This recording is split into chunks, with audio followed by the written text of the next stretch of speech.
Hello, and welcome to another Two Network match report with me, Adam. It's finished at Craven Cottage. It's finished Fulham 0, Newcastle United 4. What an away day it's been. Honestly, it's been everything I could have imagined. It's been a wonderful weekend. I've been doing loads of stuff with True Faith. Great live event last night with George Colkin and Luke Edwards. And today, down to Craven Cottage, my first visit. A lovely walk through the park on the way down. Beautiful, sunny. I mean, it's almost like a prerequisite, isn't it? On the last day of the season, first game of the season, it's always got to be bright, sunny, and it just did not disappoint. It was lush. Is it going to be Rafa's last game? Is it going to be Hayden's last game? Is it going to be Rondon's last game? Is it going to be Diarmi's last game? Is it going to be Shelby's last game? Who knows, man? Been absolutely brilliant. Everything you could have wanted. Wonderful performance. In terms of the team sheet, like, it was a bit of a shock in midfield. I think Mankew's obviously been injured, and they've had to bring Hayden back down to right wing back, which I thought was quite strange. I thought they might have played Matt Ritchie right wing back instead, pushed Dummett out to left wing back, and have Hayden in the centre, which he's played there before as a defender, centre back. But there was obvious sort of deficiencies in his performance. He wasn't terrible at all, but I think he struggled a little bit with Ryan Sessegnon. I think that Fulham's fullbacks got into some very dangerous positions. That was clearly the game plan for them, to get Christie down the right, Sessegnon down the left, and then trying to get crosses in for Mitrovic. But it wasn't to be. What Newcastle managed to stifle every attack that they tried to create, and we were just better. We read everything, and Fabian Schar, absolutely huge fan of his, and he was absolutely tremendous today. He was my man of the match, and I was saying that to people around me even before he scored. But I mean, we kind of shell shocked them. We didn't quite know how it was going to be today. I thought it could easily be like a very drab 0-0. You don't know how it's going to go. But we just came out the traps. I kind of thought, for one thing, I called it 2-0 before, a 2-0 victory before the game, and I thought of at least one thing: the players were going to play their hearts out for Rafa. Given that it might be his farewell, we don't know. That was definitely for certain that they were going to play their hearts out for them. Fulham, they're already down. They were just there to say goodbye, I think, and sort of clap the players for their little parade at the end of the game, for the end of the campaign. But I think it's just been absolutely wonderful. It was an unbelievable start. Apologies there, covering the camera. Terrible work. It's been such a long weekend. But we started in absolutely brilliant fashion, and we forced a couple of corners, and we were just very composed from the start. And Shelby and Diarmi in the middle really just controlled things, and Shelby particularly he really did have a good game. He played very well, and his finish was absolutely magnificent. There's a corner over from Ritchie, and he came to Shelby on the edge of the box, and he has absolutely leathered it into the top corner. Just what a hit. It was just absolutely brilliant. I'm so delighted for him. I really am. I hope he stays. I think he does bring something to the squad, and something very important to the squad, something unique, and we saw today the very best of him. And that's meaningful. That's really important. And it wasn't long before we got the second. Great break down the left-hand side. Ritchie sort of penetrating. Ritchie was all over the place. He was absolutely fantastic today. He's really made that left wing back berth his own. He really has. To the transition that he's gone through this season. At the start of the season, he was a right winger that I wanted rid of, because I didn't think he provided enough. But his fight and his belief and his adaptation to be able to play at left wing back, that's huge, and it's completely transformed. And the way that we play has only worked partly because of how he's adapted to that role. So a little break down the left-hand side. He feeds Atsu, and Atsu's sort of in behind, and Atsu tries to have a shot. Rico's bundled it. I don't know how it wasn't really a particularly difficult shot to save from Christian Atsu, but there on the spot, Jose Perez nicks in and taps it in, the rebound from very close range, and that was in the first sort of 10, 11 minutes, 12 minutes, and you just think, bloody hell, 2-0 up, sun shining, Fulham on come back for that. Fulham on scoring 3 today. So you just think, and from that point on, we were just we were even more comfortable than we kind of were when we started the game, and at that point, all you wanted was you wanted Rondon to get his goal. You really did, because he was everywhere. He was fighting everything. Just really brilliant composed performance. We dominated. We absolutely dominated them. And maybe we didn't have all of the possession that we wanted, but we were just a lot more effective, far more effective, and tactically we were just very difficult to break down, which was proven time and time again that we are a very good defensive unit, and the three centre backs were just outstanding. They stopped everything coming through.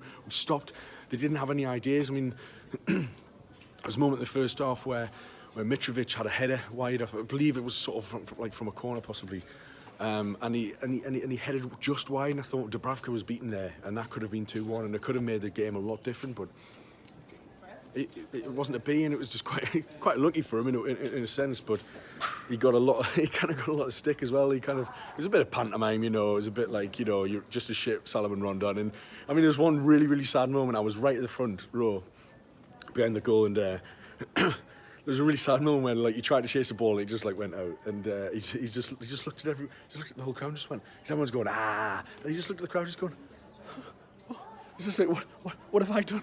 What have I done to deserve this criticism? You know, like, and it's just like, it's quite a heartfelt moment. It was really sad, but like, you know, it was all just pantomime, wasn't it? And we did chant his name at the end. So, you know, it's all pantomime, it's just football. But you know, blocking the supply chain to Mitrovic meant that they couldn't really get through us, and Kearney was closed down very well, I thought, by the midfield, and Schar was everywhere. Honestly, Schar was just absolutely magnificent. He was absolutely my man of the match today.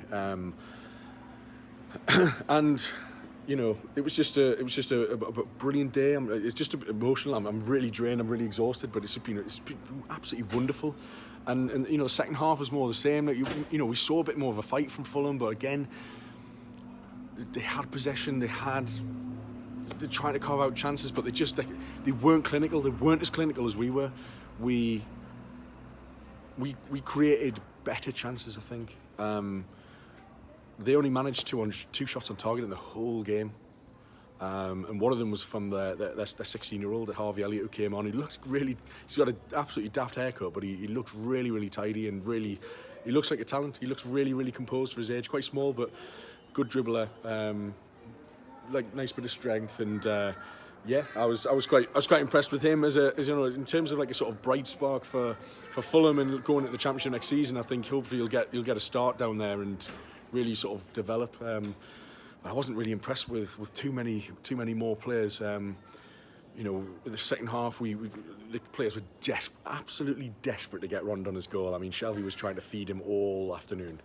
There was a couple of one-on-ones that Rondon had that just didn't quite pay off, and then we played some really nice stuff as well in the overlap and with the full-backs. And you know, there was one point sort of Dummett found his way onto the, you know, right wing back, because Hayden had to come off injured. Fernandez came on, Muto came on for Atsu, and Muto looked really tidy and looked he looked really good. He didn't really put a foot wrong, really.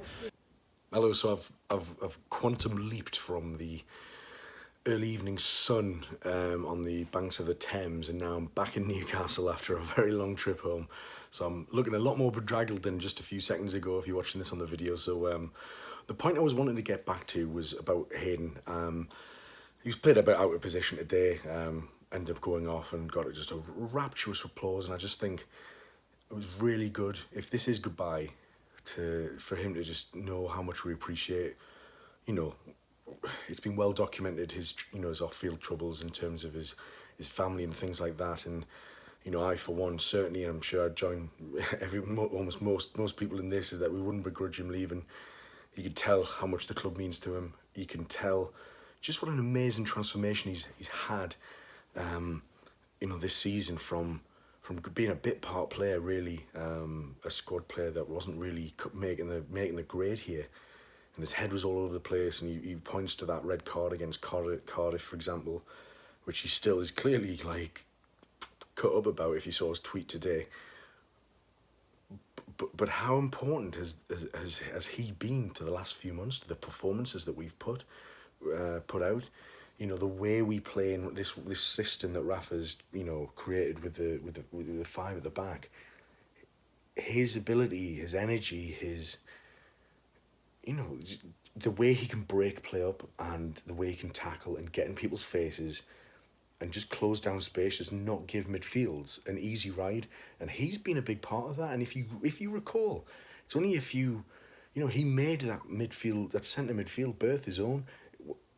Yes, him and Longstaff formed an unlikely partnership when we had a few sort of injuries, but like, players were back. Some of the centre midfielders that came back, and they were available for selection, but Rafa stuck with Longstaff and Hayden. And if you think that's just magnificent, you could not imagine that. You could not imagine that just months before. And it just shows that, you know, the application of someone like Isaac Hayden, his desire to do well as a professional, but also Rafa's coaching, in that he, you know, instill belief in these players, and he can, even when they feel like they're at the lowest ebb, which Isaac Hayden did when he got sent off against Cardiff, and his obviously his off-field troubles as well. I say off-field troubles like it's something his fault, but you know, his daughter was sort of ill and needs sort of like specialist sort of hospital care and things like that, and he's just away from his family, and he wants to be a dad. And as a dad myself, that totally resonates with me. And family is absolutely the most important thing, in football secondary. And given that he's not a native of Newcastle, to show how much he loves this club, I just wanted to make that point. You know, as an aside, I think he's just been just a perfect example of how to be a model professional, how he has responded positively to Rafa's tactics and instructions, and that's why he's kept his place, because he has given Rafa the trust. And that's a very, very big thing with Rafa Benitez. It's why Atsu starts ahead of Muto and Kennedy. It's because he might not be as talented as either of them, and I genuinely believe that he isn't as talented as Muto and Kennedy, if we're just talking pure football ability, but tactically, he does absolutely every single thing that Rafa Benitez tells him to do. And that's worth more to Rafa. That's more valuable. That, in terms of currency and in terms of the wider system, that means more. So, you know, and this is a recurring theme of Rafa, you know. It's why he loves Dummett, because Dummett always gives him a performance. And like I said, I've already mentioned the sort of the performances of the centre-backs today, and Fabian Schar in particular, who just seemed to be all over everything. Shelvey just looked like he was in his pomp. He was really enjoying just tearing that midfield to shreds. He just really looked like he was enjoying it, and that strike. I'm still not, even hours later, I'm still not over how good that control was, and just lofted into the top corner. It was a thing of beauty, in the fact that he ran all the way down to the away end, at the opposite end of the stadium, to celebrate. He knew how much, you know, that meant so much to him, and I'm so delighted for him. But you know, as I was saying before my quantum leap into the future, we did get some joy, like, you know, the fact that like Dummett was popping up in right wing back, but inside the box, and we created a good few chances whereby, you know, Perez was heavily involved. You know, Perez fired over. There was a shot that, you know, was a pass, came to Richie, who was sort of like joining the attack, and he scuffed a shot and it got blocked. But the warning signs were there, and even like Rondon, you could tell like Shelvey was desperate to set him up. Like there just seemed to be a kind of like this unspoken thing around the team, that everyone was just wanting to, like, he really wanted his goal.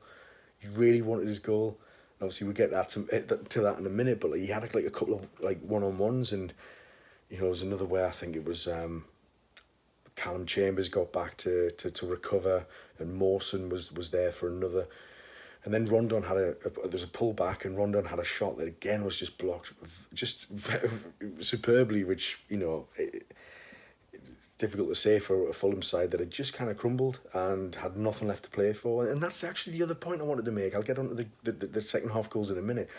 But how can somebody like, this is the genius of him, somebody like Rafa Benitez, on a complete dead rubber,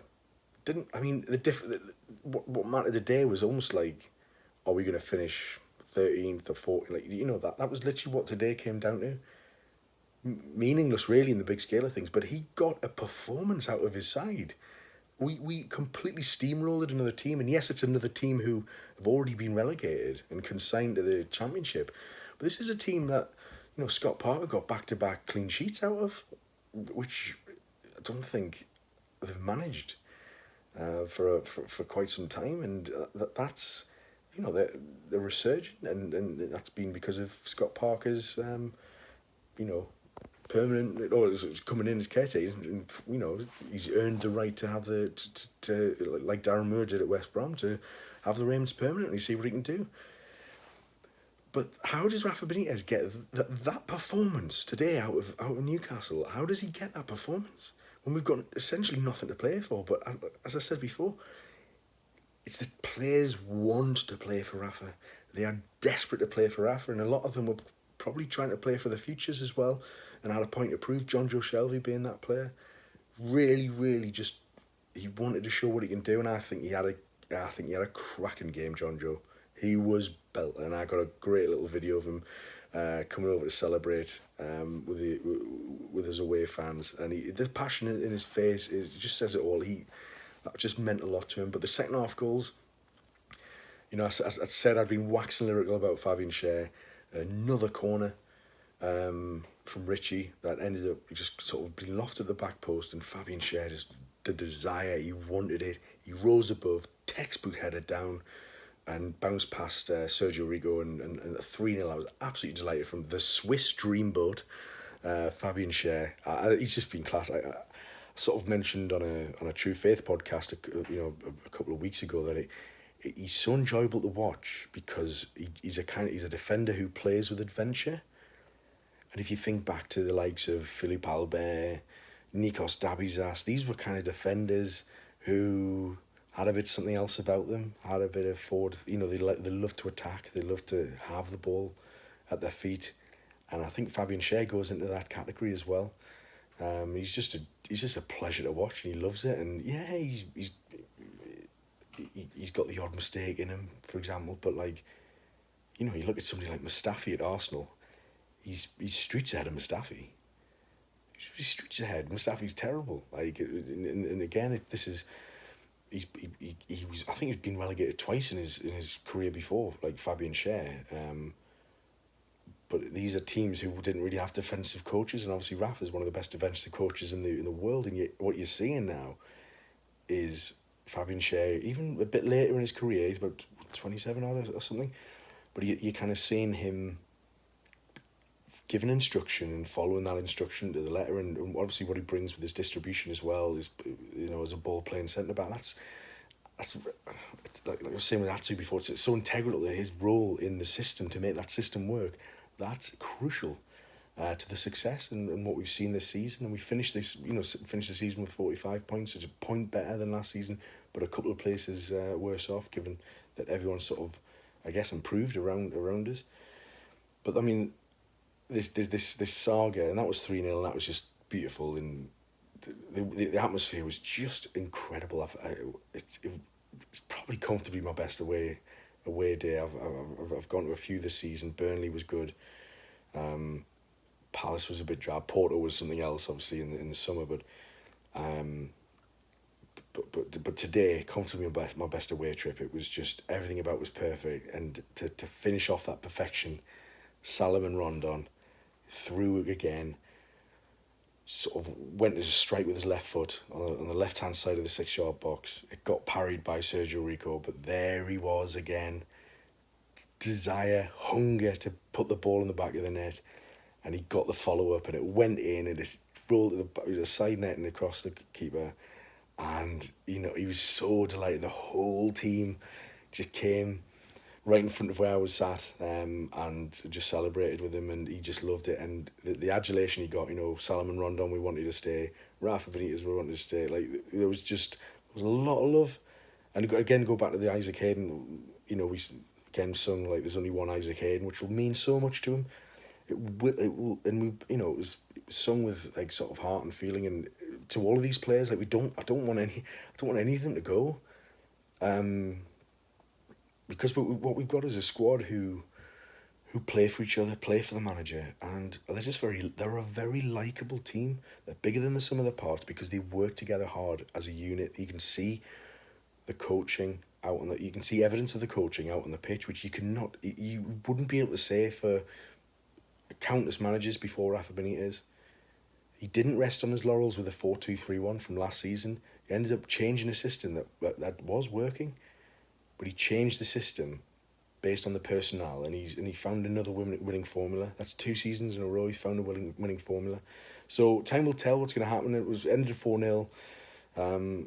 Fulham crowd were poor, very poor, I must say. It's a lovely stadium, very quaint, but they were very, very poor. And there was one moment in the second half, after about the hour mark, they decided to shout, "Oh, come on, Fulham, come on!" And there was an ironic cheer from the away end, the away/neutral end. But they finally decided to find their voices, but it was short lived. Fulham were just toothless, and I think the 2 goals in the first 10 minutes was just such a sucker punch, and they were never going to recover from it. And we bossed it from then on, and it was just great. It could have been more. Could have easily been 5 or 6, but I'll take 4-0 absolutely, and just a great way to finish the season. And obviously, City pipping Liverpool and the like. So it's it's been quite a crazy day that I haven't really fully had time to process. It's been a very, very long weekend for me personally, but it's been so enjoyable and just great to see Rafa's Mags again. And hopefully we'll see Rafa's Mags at the start of next season if he can get that contract signed. My gut instinct is that he will sign. I think he will sign. There's no insider information behind that. It's just my gut instinct. So let me know what you think, and let me know what you think of the game, and let me know what you think of that bloody John Joe Shelvey goal, which I will be waxing lyrical about all summer. It's so good to watch live. It was amazing. Such a good day, such a long day, but it's finished at Craven Cottage. Fulham 0, Newcastle United 4. It's been an absolute pleasure doing match report videos all season. And this is the last one of the season, and I'll have a little break because I think I've deserved it. But yeah, please follow on Twitter at the 2 Network and Facebook as well, the 2 net /the 2 Network 1892. Yeah, loads of transfer stuff to come, I'm sure. And rumours and things, but like yeah. We'll see if Rafa signs that contract first, and then we'll take it from there. Anyway, thank you so much. I've been Adam of the 2 Network.